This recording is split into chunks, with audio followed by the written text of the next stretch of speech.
सत्ता के गलियारों से, राजनीति अय्यारों से सीधे सच की जमीन पर। स्वागत है आपका सिटीजन वॉइस में, जहां हर खबर सिर्फ दिखाई नहीं जाती बल्कि सवाल भी उठाए जाते हैं। मैं हूं शब और आज हम आपके लिए लेकर आए हैं वो खबरें जो अक्सर पर्दे के पीछे छुपा दी जाती हैं, लेकिन सिटीजन वॉइस में उन्हें सामने लाया जाता है।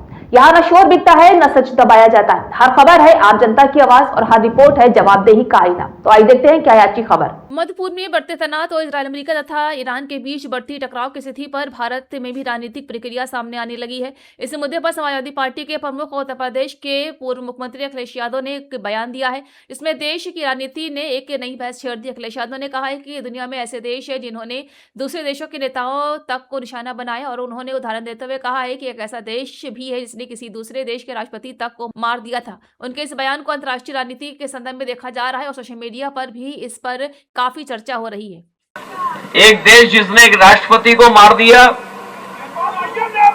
अरे रुक जा भाई, और एक अपहरण किया, उसी अमेरिका से अभी भारतीय जनता पार्टी ने कोई समझौता किया है।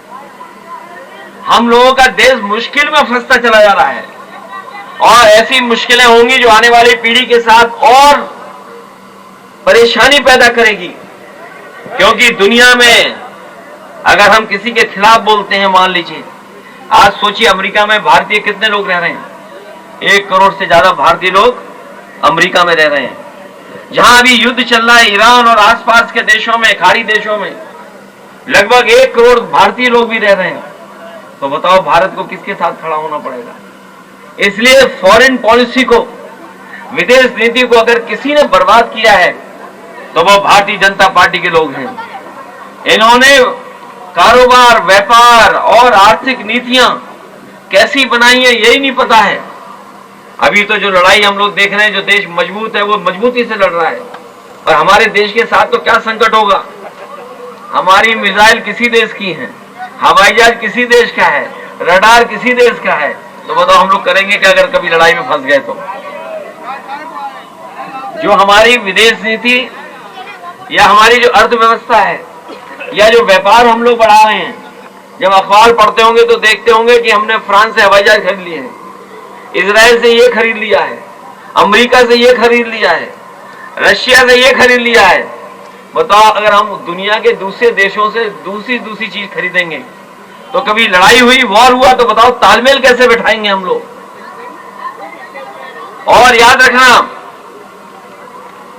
रखना मजबूत के साथ सब खड़े दिखाई देते हैं और बुरे वक्त पर कोई किसी के साथ खड़ा दिखाई नहीं देता है। और जब अंधेरा आता है, अंधेरा, तो आपकी परछाई भी आपका साथ छोड़ देती है। इसलिए ये जो विदेश नीति जुगाड़ की बन रही है, जुगाड़ की विदेश नीति, और जो डिफेंस को हम मजबूत कर रहे हैं, ये जुगाड़ से हम लोग जो डिफेंस कर रहे हैं, शायद इससे हम लोग दुनिया के सामने उतने मजबूत दिखाई नहीं देंगे जितना हम अपने देश में हर चीज बनाए तब मजबूत दिखाई देगा।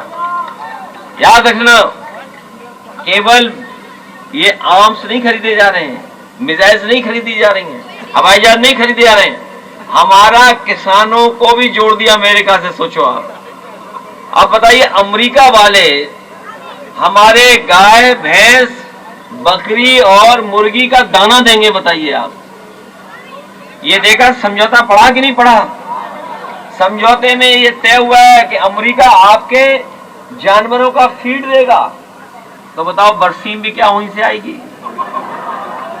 घास सोचिए वहां से, या क्या चीज आएगी। और फिर इधर भारत सरकार ने बहुत प्रचार किया था मिलेट्स के, बाजरा खाइए, जौ खाइए, मक्का खाइए।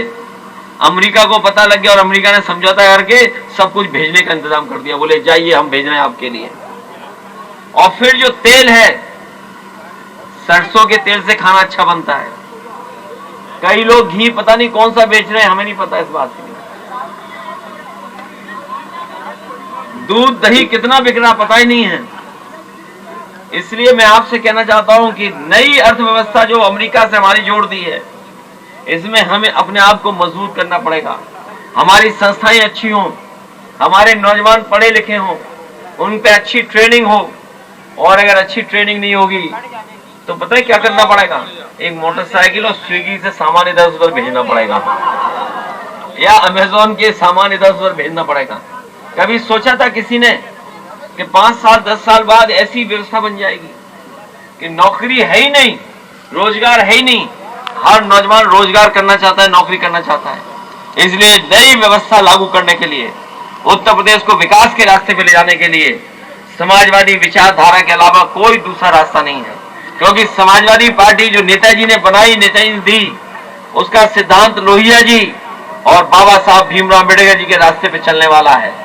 बाबा साहब भीमराव अम्बेडकर, उनका संविधान, हमारे डॉक्टर राम मनोहर लोहिया, उनका समाजवाद और समाजवाद का चिंतन, और नेताजी ने जिस तरीके से जमीन पर ला करके समाजवाद को हम सबको जोड़ करके एक सम्मान का जीवन दिया, हम सबकी जिम्मेदारी है उसी रास्ते से लोकतंत्र को मजबूत करें, समाजवाद को मजबूत करें, और जो हमारे देश की पहचान है भाईचारे की कि हम सब मिलकर के रहते हैं, उस व्यवस्था को और मजबूत करें। तभी जाकर के हमारा देश और मजबूत दिखाई देगा। खुशहाली का रास्ता कोई नहीं ला सकता समाजवादियों के अलावा।